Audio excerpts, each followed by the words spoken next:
Hi, everybody. My name is Mila Kaplan, and I'm a member of USA for Israeli Democracy. Thank you for joining us. USA for Israeli Democracy came into being as a grassroots, purely voluntary organization as a response to the judicial overhaul in Israel. Our goal was and still is to help those who love and support Israel realize the very real danger that Israel's democracy is facing, and as a result, the danger that Israel itself is facing. As part of this effort, we provide the most comprehensive information in English about the judicial coup and the protest movement. You can find this information on our website, our YouTube, Twitter, Facebook, Instagram, and even TikTok, which are all available thanks to our volunteer contributors, translators, editors, and web and social media curators. To stay informed on a daily basis, please feel free to join our WhatsApp groups and the barcode that's right, I want to say behind me, but it's on the side of me. USA for Israeli Democracy is not affiliated with any other group or political organization. We are of varying political persuasions and religious beliefs. Some of us are Israeli expats, some US born. All of us are working for one goal, to protect Israel's democracy. We hold numerous webinars with legal scholars, leaders of the Democracy Task Force in Israel, journalists, activists, and more. But today, we are proud to welcome Dr. Yofi Tirosh and Esther Solomon. Dr. Yofi Tirosh is the Vice Dean and Associate Professor of the Tel Aviv and an Associate Professor of the Tel Aviv University Faculty of Law. Yofi's research on anti-discrimination law and law and culture has been published in leading international and Israeli journals. Yofi is also an award-winning civil rights activist and a central voice in the protest movement against the judicial overhaul. For the past decade, Yofi has been alerting the Israeli public and policymakers against normalization of gender segregation in the public sphere. Esther Solomon is the editor-in-chief of Haaretz English, both the website and the print edition. Esther was born and raised in London, but she has been living in Israel since 1998. She has a master's degree from the London School of Economics and Political Science, and she writes extensively on the political, economic, and societal aspects of the judicial overhaul. So our format is going to be like this. We're going to start our webinar with a brief update from Esther Solomon. Then Dr. Yofi Tirosh will give us an overview. After that, Esther Solomon will raise questions for discussion with Dr. Tirosh, and they will hold a discussion between them. Then we will have questions and answers from the audience, which you can submit through our Q&A feature. So, Esther, please begin. Sure. So I thought I'd just give a very brief update as to where everything stands in Israel now, because even when I'm sitting here in this chair in the Haaretz office, it can get confusing.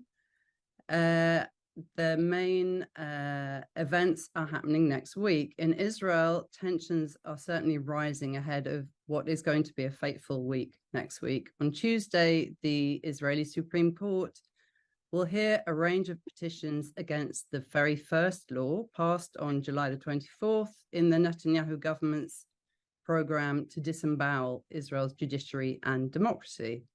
This is a historic moment. It is the first time the court will pass judgment on a basic law, considered a quasi-constitutional law. And for the first time, the entire Supreme Court will be adjudicating the petitions, all 15 justices, a mark of the gravity of the moment. What happens next will decide if Israel enters a truly grave constitutional crisis. This week, the woman who is the focus of so much of Israel's right-wing vitriol today, Attorney General Gali Baharav Miara, gave a wonderfully succinct but frighteningly pointed summary of where we are now, what the Netanyahu government intends, both in terms of specific legislative action and the wider coup it seeks to realize. She said that the reasonableness law stripped away for the first time ever the Supreme Court's ability to defend the public against the arbitrary exercise of government power to the detriment of the public interest, that it places government ministers above the law, that it contradicts the judiciary's independence, and that it significantly infringes on the principle of the separation of powers. She said, "This is an issue of the most extraordinary manner which casts a fatal blow to the foundations of the democratic system. There have been a few days recently of noise about a potential legislative compromise plan, which Israel's president still somewhat plaintively believes is possible, but it was knocked down by the Likud within minutes of being leaked. And Benny Gantz, the opposition leader with whom the deal was supposed to be made, offered this summary: who can trust Netanyahu? Tonight in Israel, actually in Jerusalem, the right-wing pro-government camp is rallying in Jerusalem. Well, they'll be addressed by far-right Finance Minister Bezalel Smotrich, amongst others. Their message is the court has no right to overturn what they call the will of the people, as expressed in a Knesset vote.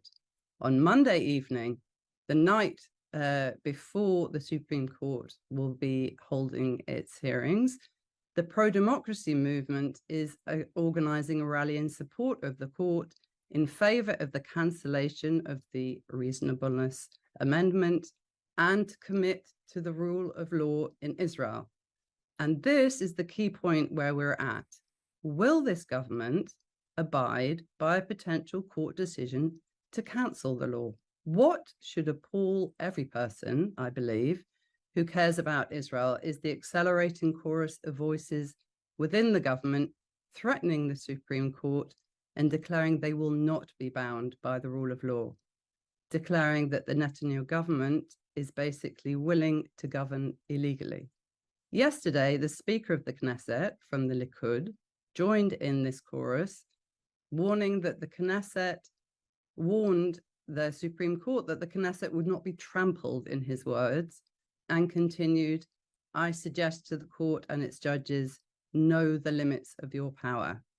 Today, Netanyahu, who himself is a criminal defendant and who in numerous interviews to the foreign media has consistently refused to commit to the rule of law, amplified that threat, retweeting it to the world. So that is a very 2-minute run through where we are at the moment, but I want to get on to the issues that Yofi is going to address tonight, this afternoon, depending on where you are. Now, we're all, Yofi, very aware of how politically extremist this Netanyahu government is, how theocratic, how inimical to democracy and the rule of law. But what gets somewhat less coverage is how hostile the government is to women and to the LGBTQ community, and how, in many ways, their rights are under threat. Here, we hope in our conversation to fill in some of those gaps and explain how serious the situation actually is. I wanted to start, my first question to you is about representation. Now, often we say that representation is power, but this government has a pretty appalling record in terms of women and LGBTQ representation. There are only 9 women in the governing coalition of 64 members of the Knesset. Of the 23 directors general of government ministries that have been appointed by this government, a total of 0 are women. As a Haaretz editorial put it, the current government has set Israel decades back in time to the years when talented women were first shattering glass ceilings in public service. So just if you could give an overview of why this government poses such an intense threat to women, their rights, opportunities, safety, and representation.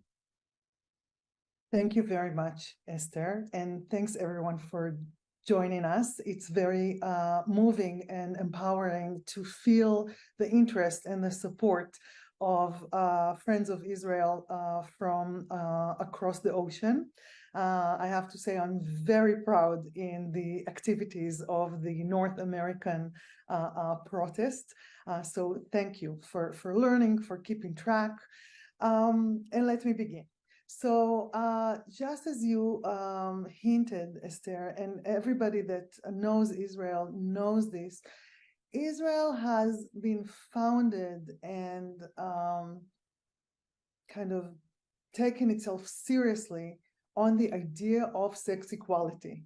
When I went to the US for my graduate studies, everybody that I met, the clerk in the bank was like, "Oh, you're an Israeli. Do you know Krav Maga? Like how to fight in those Israeli military fights, and you're a strong woman." And indeed, our culture and our legal system has, to great extent, promised us and delivered a lot of protections of our sex equality, that now, if the threats that you have surveyed quite scaringly will materialize, if the Supreme Court is paralyzed, if it is politicized, the plans of the government, which I'll mention in a few minutes, to harm gender equality and LGBTQ plus rights are not going to have any checks. They're going to be unlimited. So the overall issue of the judicial overhaul is very important here, and it's good that we're talking about it and focusing on it. But we need to understand what is at stake in the next phase. So once the Supreme Court is paralyzed and politicized, what is it for? And why does the government want it so much? And it wants it for many reasons. Part of them are, have to do with women only indirectly. For example, the religious Zionist party needs the Supreme Court to be weak mainly in order to annex the territories and instill apartheid. The ultra-Orthodox parties mainly want to paralyze the Supreme Court in order to guarantee that their men will not be drafted into the military. Netanyahu wants a weak Supreme Court to escape his indictments. But in a coalition where 3 out of the 4 parties are either ultra-Orthodox or religious parties, when you read the coalitional agreements, it has been an astonishing, quite shocking experience for many Israelis, including for me, even though I've been keeping track of those ideologies and attempts to change where women are and where gays and lesbians are in Israel for many years, to see how many of the demands of the religious parties from the Likud concerned women and LGBTQ plus, and involved a larger place of religion, of religious law, and a lot of also just plain unfair benefits, advantages to Jewish religious men. This sounds controversial, even a little bit offensive. If I say it like that, people might say, "Oh, this is about ideology." But when you look at the list of legislative proposals and of the items in the coalitional agreements, it's an inescapable conclusion. When we started analyzing those agreements back in January, when the government was only forming, many Israelis responded in this belief. It's not going to happen. You're exaggerating. This is not the Israel that we know. Right now, 9 months later, unfortunately, the government is showing its seriousness, and many of the items there are either simply executed without legislation because they haven't paralyzed the judicial system just yet, or so by administrative decisions, or some of the legislation actually does take place. So let me review some highlights of what the Likud conceded to when it formed the government, and then I'll talk about what they actually did in those 9 months. So North Americans are probably aware of the masterpiece cake shop ruling of the Supreme Court in the US, where the issue is the right of business owners not to provide service or products if this is contradictory to their religious belief. This idea has been imported into the coalitional agreements. And if this legislation goes through, it is going to allow businesses, for example, not to rent a hotel room to a gay couple. It will allow doctors to refuse fertility treatments to a lesbian woman or to a single woman. And it would also allow business owners to simply say, hey, you cannot enter my store if your shoulders are exposed, or you stand in that line, or you come in the afternoon because this is the time that women are allowed, or even, you know, I'm selling Talmud books and I don't believe that a woman should study the Talmud, so I'm not going to sell you the book. The government is planning to expand the authority of rabbinical courts such that they will not only have jurisdiction over marriage and divorce, as they do now, but they will be able to decide to rule on civil issues. So torts, contracts, etc., etc. It is kind of packaged under the pretext of consent. So if only if both parties concede to be to take their case to the rabbinical court, then it will, you know, be allowed. But as we know from life experience, there are many situations where there is a power gap. So think about an employee who typically, you know, a religious woman who is a kindergarten aide, and her employer says, this is your contract. If you have a dispute with me, it will have to go to the rabbinical court. She does not have a leverage to argue, and she also has the community pressure not to go to civil regular courts. The share of the pie that is being a kind of transferred to religious men is jaw-dropping. It's really chutzpah, you know, to see what is planned and what is already being done. So, but you're talking about the budget pie, and you're talking about the kind of social power pie. Yes, it's not just the budgets. It's also, let me give you two examples. If you have a rabbinical smicha, so a rabbinical degree, which in Israel officially, as you know, it's only given to men because the official Jewish religion in Israel is an Orthodox religion. So no women can be ordained as rabbis. You are regarded as somebody with a bachelor degree for the sake of governmental positions in the government, in the civil service, in municipalities. This not only is an insult to meritocracy, because many of those rabbinical degrees do not require that the person knows basic math or geography or English. So what does that mean for the civil service of Israel?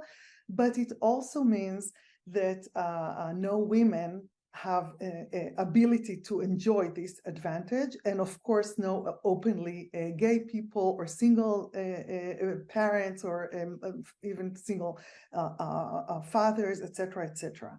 Another example, my first area of expertise as a legal scholar was affirmative action, which in Israel started in the area of women in the civil service. So you must, under Israeli law, at least on the level of principle, it's not very applied, unfortunately, to give advantage in nominations to women in high-ranking positions if they are worthy, if they're qualified, and there is underrepresentation of women in this sector. It's not applied, as I say, and we know the excuses. It's against the idea that the most talented should be in the top positions.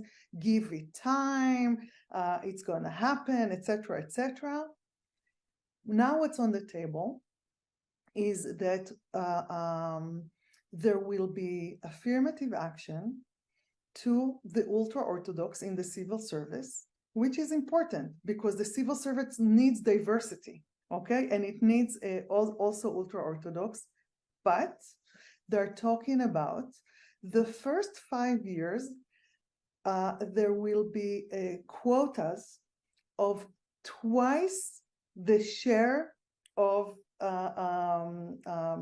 ultra-Orthodox in society. So if and there will also be a war of numbers. So if the ultra-Orthodox are 12% of the country, 24% of the nominations in the next 5 years, each year, have to be of ultra-Orthodox civil servants, disregarding of merits. And there are many other cases like that where you feel that it's just a loss of shame, a loss of reasonableness.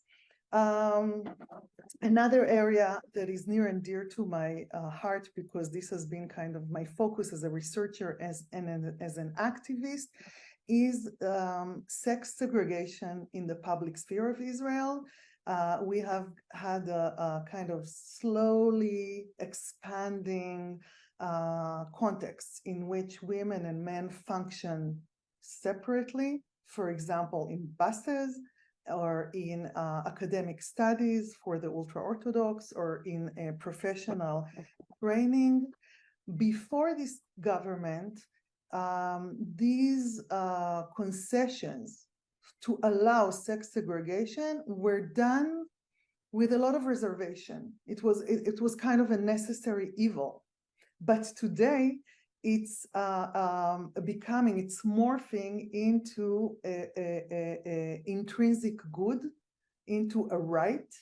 We've had in the past months an escalation of incidents, where, especially in public transportation, where bus drivers or passengers on trains, on buses, either prevented women from boarding on the train, saying, now this train car is men only, or sending teenage girls, Israeli girls on their way to the beach, the driver sending them to the back of the bus, yelling at them that they're not modest and giving them blankets to cover themselves so that he will allow them to stay on the bus.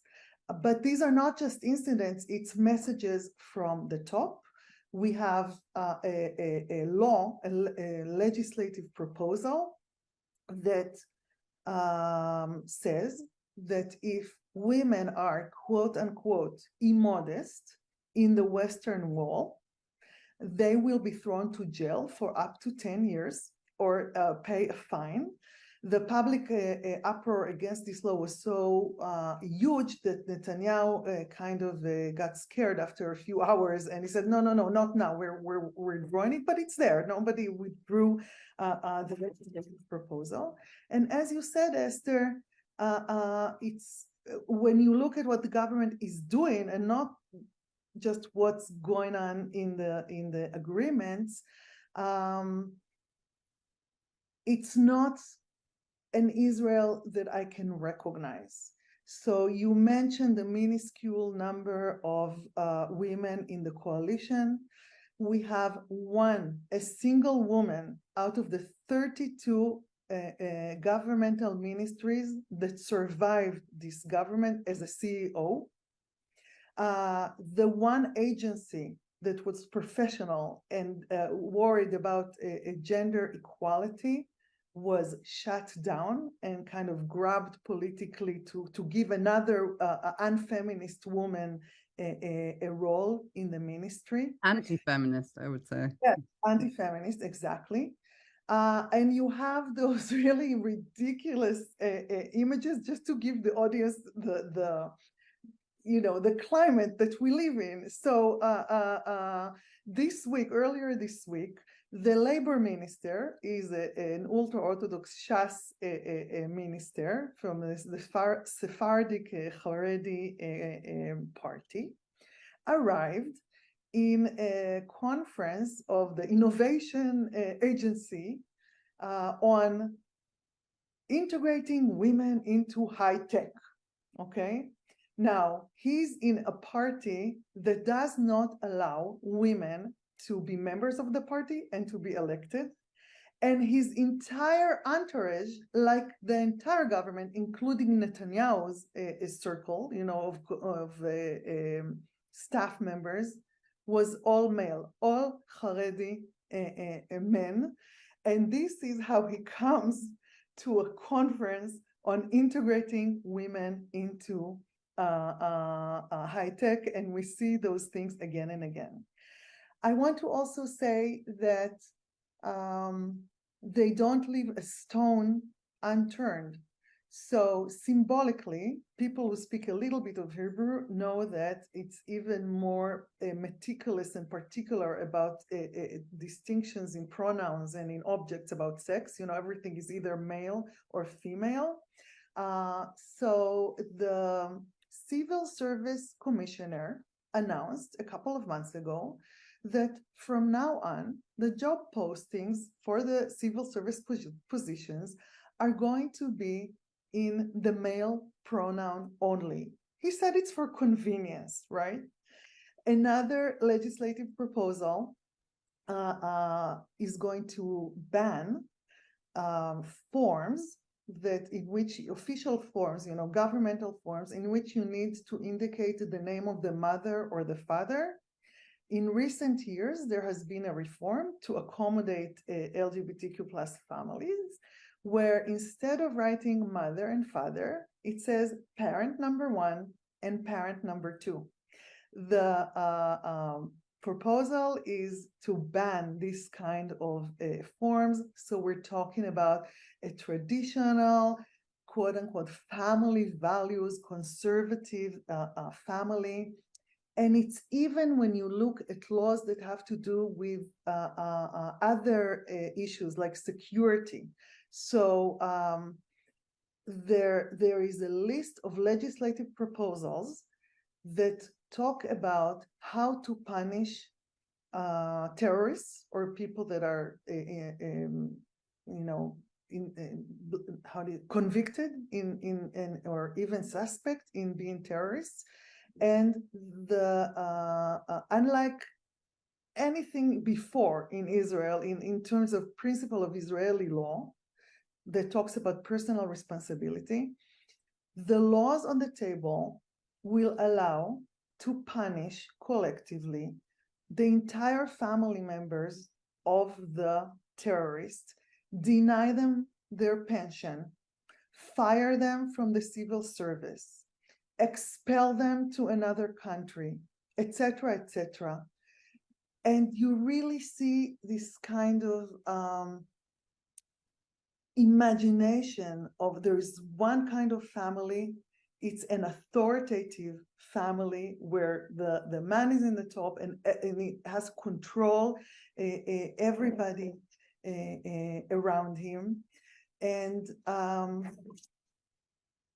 I haven't even spoken about refugee women that are going to be harmed, Palestinian women, poor women.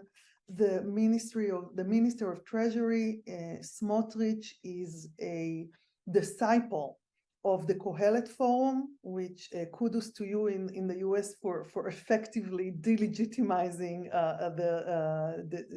the donor of the Kohelet Forum and causing him to withdraw his support. But the agenda that Smotrich is adopting is to create a Darwinian economy where there are very few remainders of a social network of a welfare protection in Israel that has been left in the 40 years of Netanyahu government are going to be withdrawn. I know that my time is kind of coming to an end, and we have to open it for our conversation. So I want to end with talking about Judaism. The government is so authoritative in its model of thinking that it even plans to undermine the very DNA of Jewish law, of the way Jewish law develops. So in Israel, we have state officials, people that receive money from the government that are town rabbis, neighborhood kosher observers, etc., etc. These people, these rabbis, make decisions on an everyday basis, like halachic decisions on Jewish law.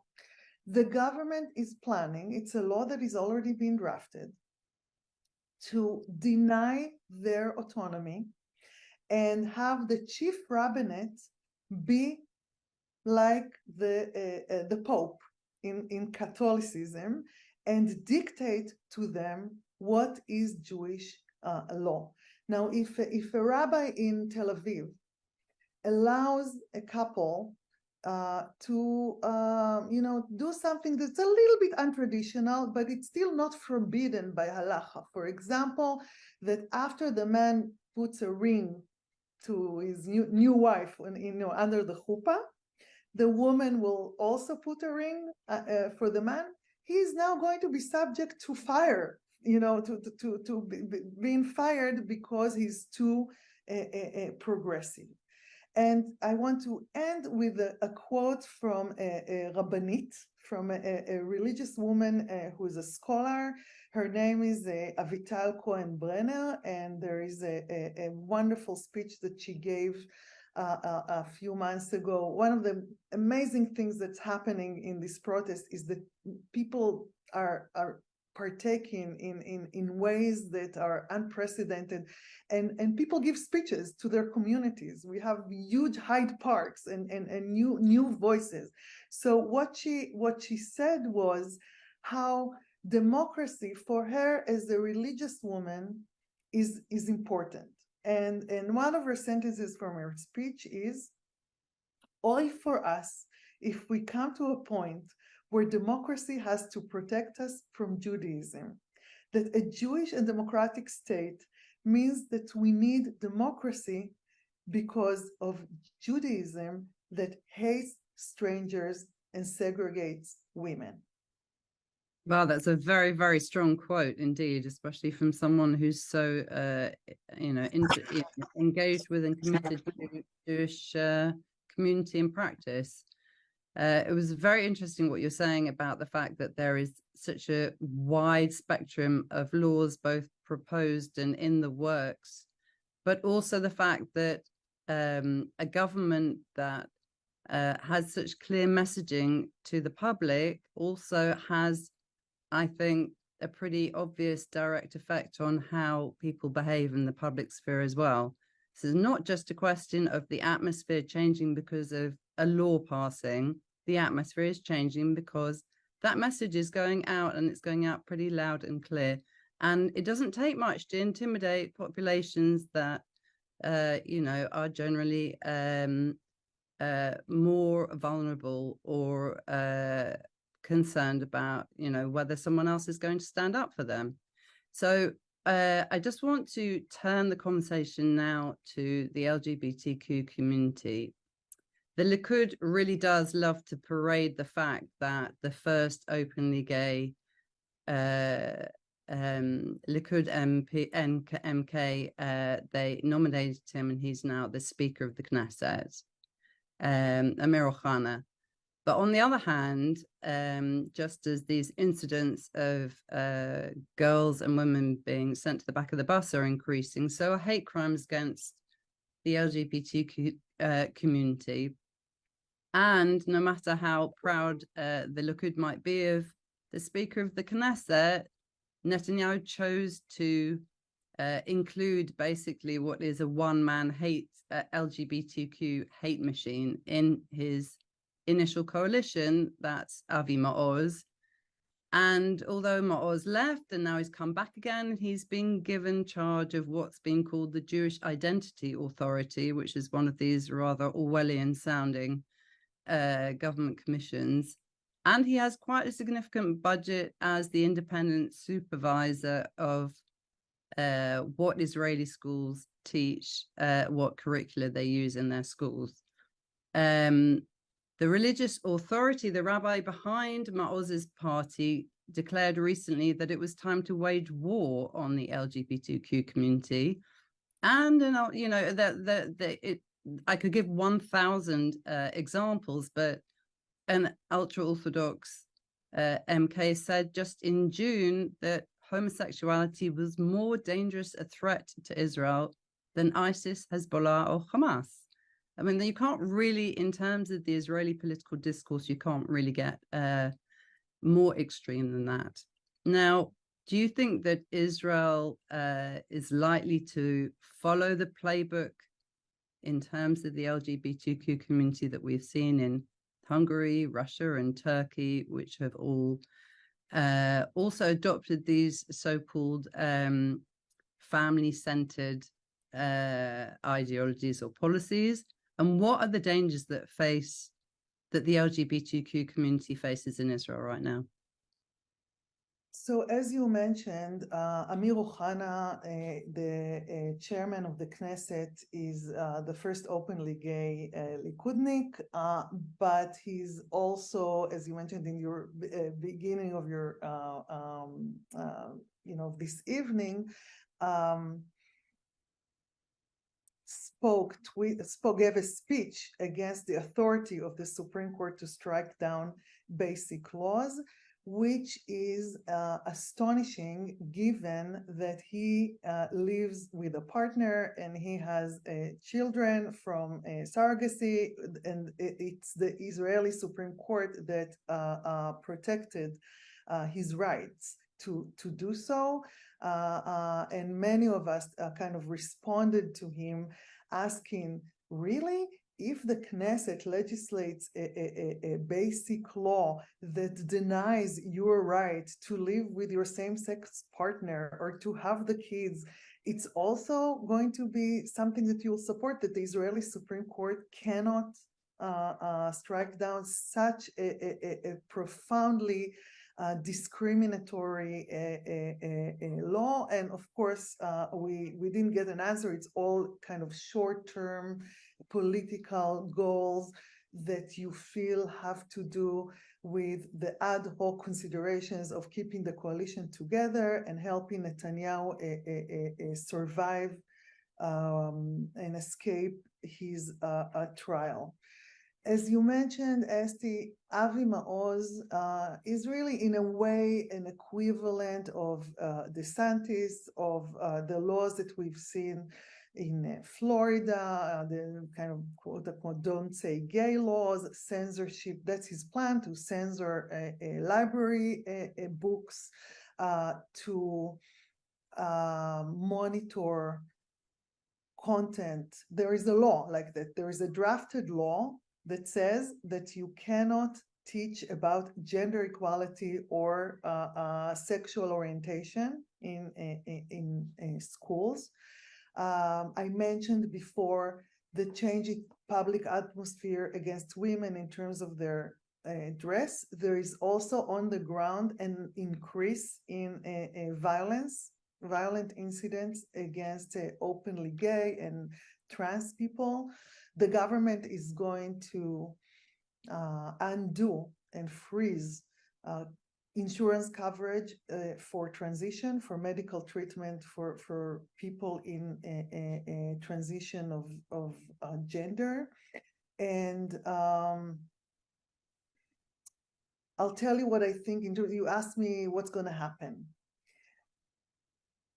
We have seen in the judicial overall part, in the part that wants to change the way the government, the checks and balances, the relationship between the three branches, that they tried to do it kind of full-blown all at once.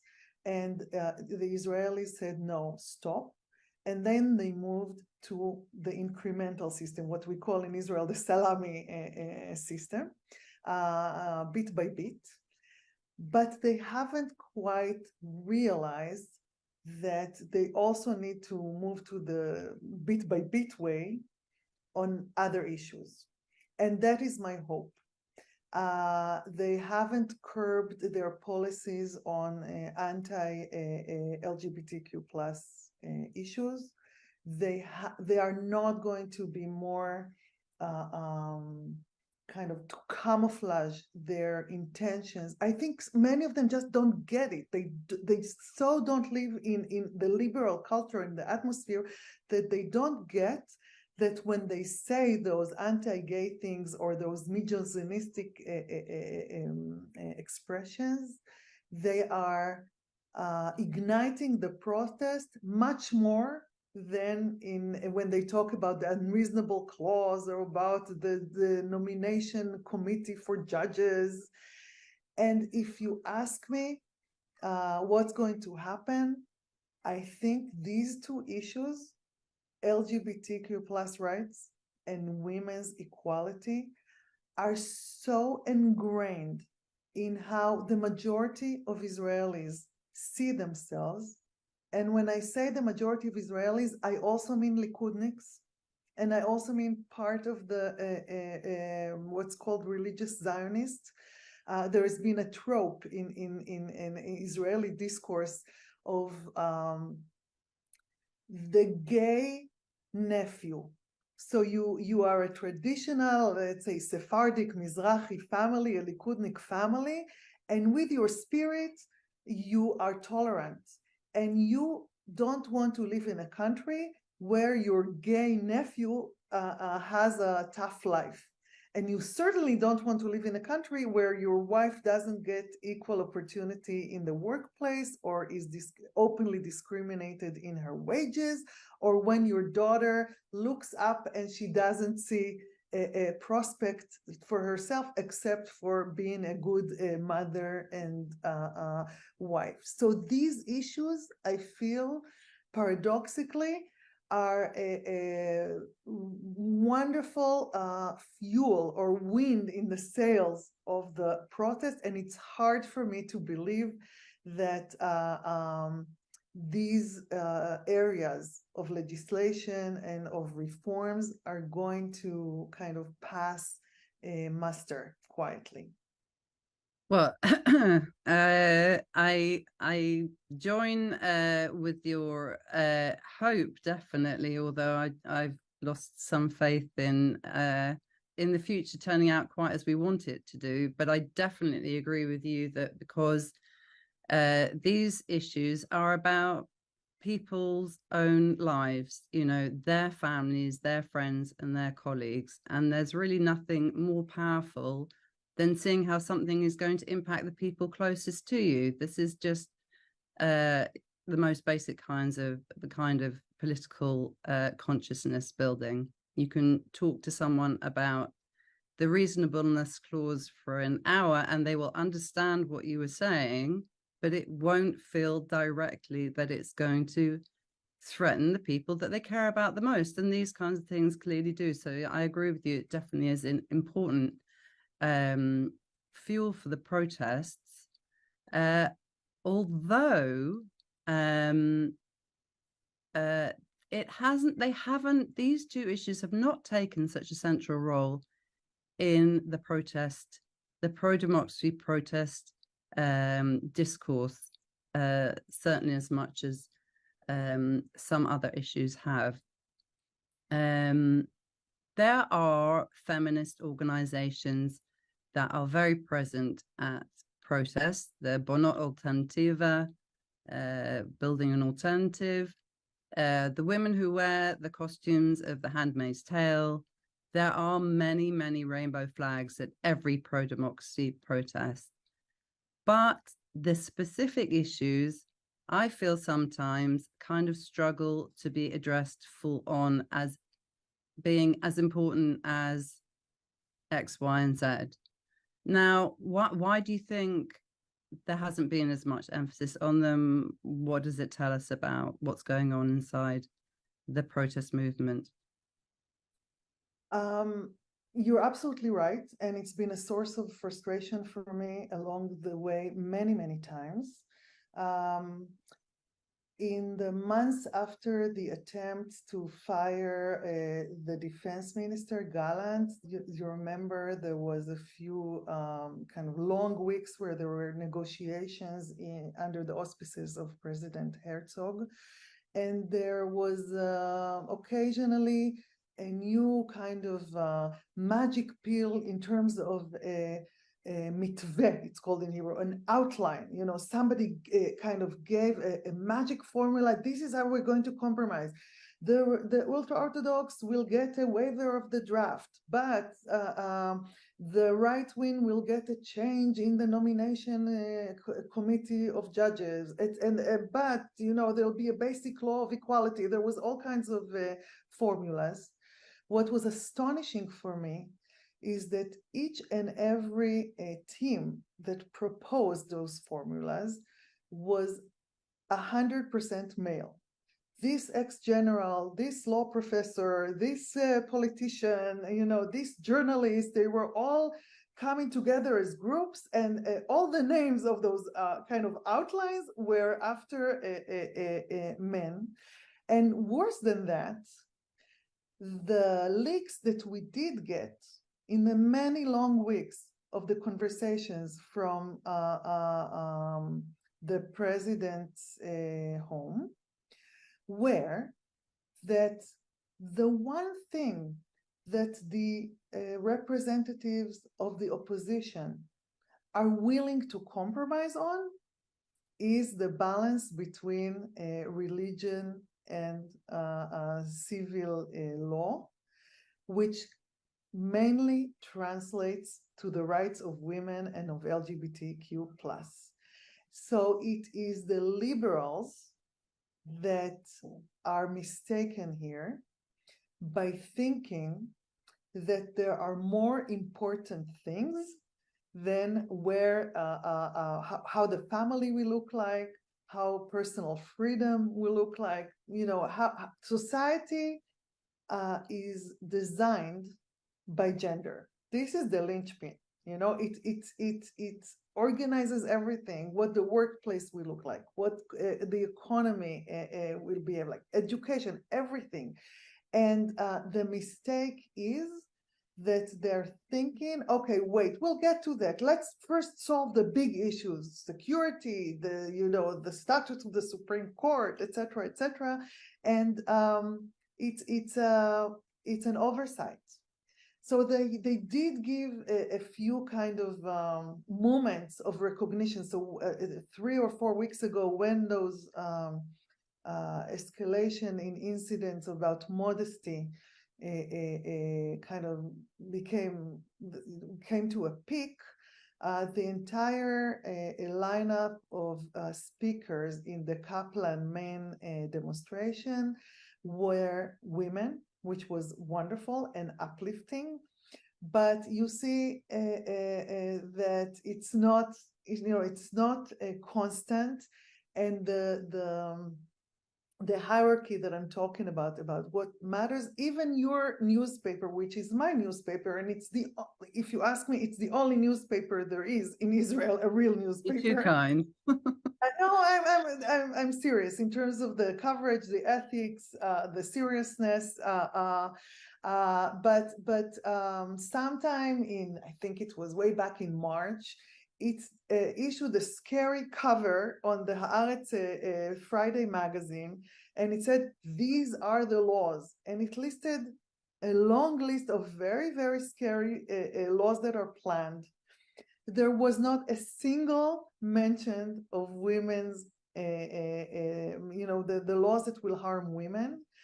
I was very upset about it, and I turned to my colleagues, the other legal feminists, and we composed another alternative cover with the same design, only the background was in red. And the entire list was of the laws that had to do with harms to women and LGBTQ plus. And, somebody, just anecdotally, somebody told me, Yofi, you're not concerned. You're using the same typecase, the same font of Haaretz. They're going to sue you for intellectual property. No, I think we've got some other worries on our heads at the moment. And I said, please let them, please. I want this to be exposed. That would be the woman. But I will also share with you that I sent it to major editors, in Haaretz, to kind of as a protest, to tell them, hey, you haven't thought about it. And the response that I got was nice. Well, So on behalf of the entire newspaper, even the part that I don't work for, I'm very sorry about that. But I think that it's symptomatic of the fact that although it affects people very deeply, when it comes to kind of the public stage, it's considered kind of small and domestic, which is often how issues regarding women are kind of belittled, basically. I wanted to jump off on another subject, which is that you mentioned before about the elements in some ways of the authoritarian playbook, the right-wing authoritarian playbook that this government is engaged with. And we have other examples around the world, not least the US, when you mentioned about DeSantis, also about Hungary. Their assault on democracy is focused very clearly on women's bodies, especially through the issue of access to abortion. And it has focused a lot on gender identity, particularly access to gender-affirming care for trans youth and adults. These are like the two flag-waving issues that they use to rally around the wagon. Do you think that these wars on bodily autonomy are likely to come to Israel? Because they don't have significant traction up till now. And abortion has not been one of these red button issues in Israel. It's actually had very widespread acceptance. And until now, the trans identity issues also have not been some kind of focus of public conflict. In Judaism, as we know, there is much more liberalism about abortion and care about women's autonomy and well-being and life and health. So it's going to be quite hard to import this specific issue of abortion, even though we have seen some budding articles and posts. Channel 14, which is the equivalent of Fox, more like Newsmax, actually, but yes, has a magazine in which it featured recently a story about the silent victims of the liberal Israel and the Supreme Court are you ready, Esti? The unborn fetuses. So okay? That is very much an important exactly the messaging. Yes, there are kind of buds of that, but it's not part of the mainstream messages. But to say that abortion is not going to be the issue is not to say that women's bodies is not going to be the issue. I talked recently on Channel 11, which is the kind of public broadcast channel, and I had a shirt that was even, sorry for the details, it was even more sleeves. It was something like that, not like this, but like that. And I posted it on Twitter, and I got responses from ultra-Orthodox and religious tweeters, like people on the network, saying she is talking about, the place of women and democracy and equality when she is interviewing half naked. Oh dear. Okay?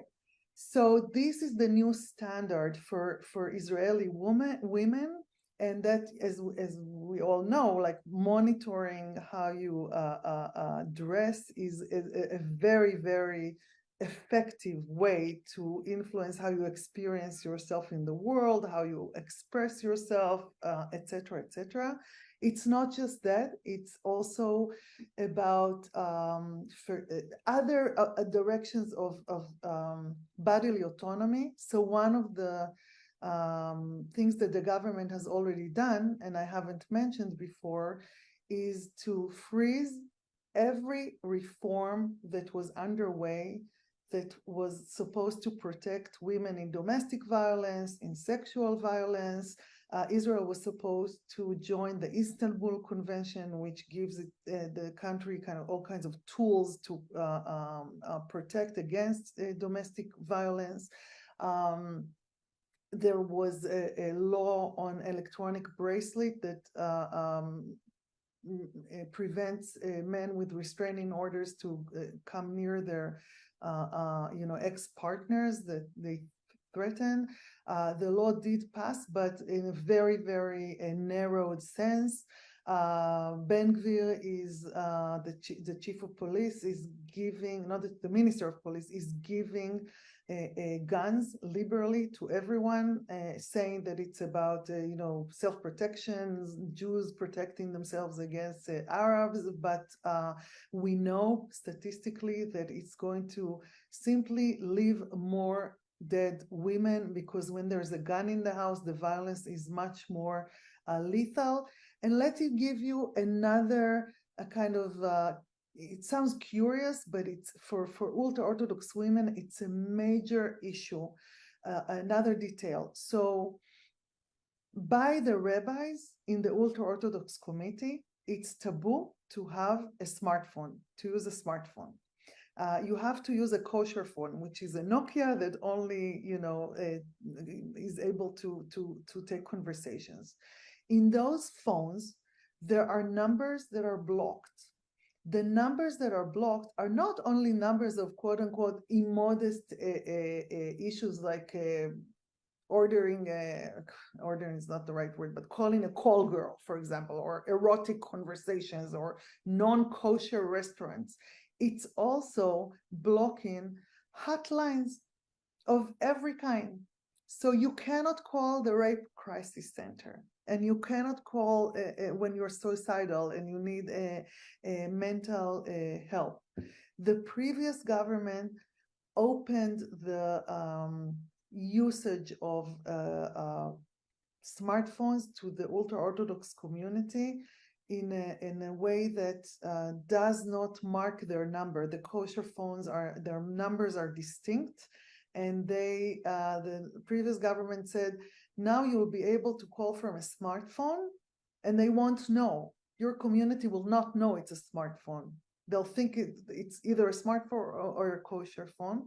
And one of the first decisions that this government took is to undo this reform so that an ultra-Orthodox person must use a kosher phone for almost everything. They still own smartphones and they use them kind of secretly, but that is an illustration of the level of micro management and reinforcement of traditional gender roles. Ultra-Orthodox women, many of them, have zero or next to zero autonomy about contraceptives, about ending pregnancies, about basic sex ed.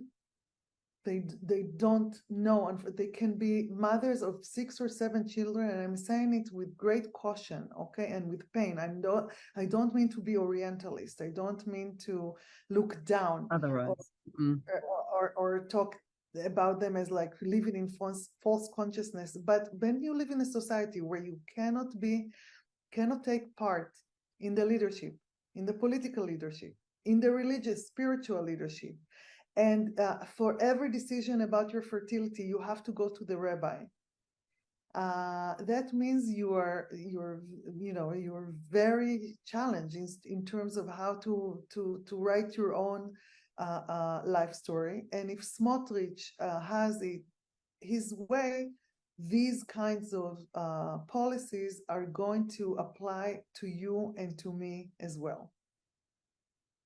Okay, so the last question that I have, and thank you for everything that you've described so eloquently up till now, address the people that are listening now. And we don't have very much time, but the people who are listening now, what can they do from where they are, or what can you do from where you are? Whether in in the United States, very concerned about what's going on here. Perhaps you have a particular interest in gender issues, or it's something that you think that should be addressed with the same seriousness as security and all the other things that are being affected by what the Netanyahu government is doing. What do you suggest? What are the courses of action? What are the calls to action? What can be done? Thank you for this question. So first, do what you're doing now, which is keep your interest and keep your information on top of things, and keep track of what's going on. That's the first thing. Then there is a conversation to be had internally in the US, in Canada, wherever you are in the diaspora, and a conversation with your outwardly with your Israeli colleagues, friends, family, allies, institutions that you support, etc., etc. So internally, the instinct that many Jews in the diaspora, especially in North America, and Friends of Israel in general has been to support Israel at any cost, even when it's doing very embarrassing and frustrating things, and it has been doing embarrassing things for many years. It's important to shift gears and to understand that if you keep protecting Israel, as you have been doing admirably until now, there will be no Israel left to protect. It will not be the Israel that you know, and it would also affect your outlook as people for whom Israel has been an anchor in your emotional and kind of imaginary terrain, but also as an option, as the safe haven for the Jewish people, if things are become worse, etc., etc. So it's about talking to other Americans, and especially to the government. There are many steps that the Biden government can still do to pressure Netanyahu and his government symbolically, not meet with him, not accept other ministers in official functions, boycott them, show them that they are illegitimate, that they're not partners because they are ruining the very values that Israel and the US share. The values of equality, of liberty, of solidarity, of dignity.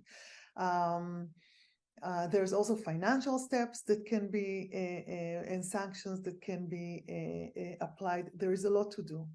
And then when you talk to Israelis, especially on those issues, and I'll focus on the issue of segregation, Israelis kind of gotten used to it that, okay, there are women in Israel that sit at the back of the bus, or there are professional trainings, job trainings in men here and women there.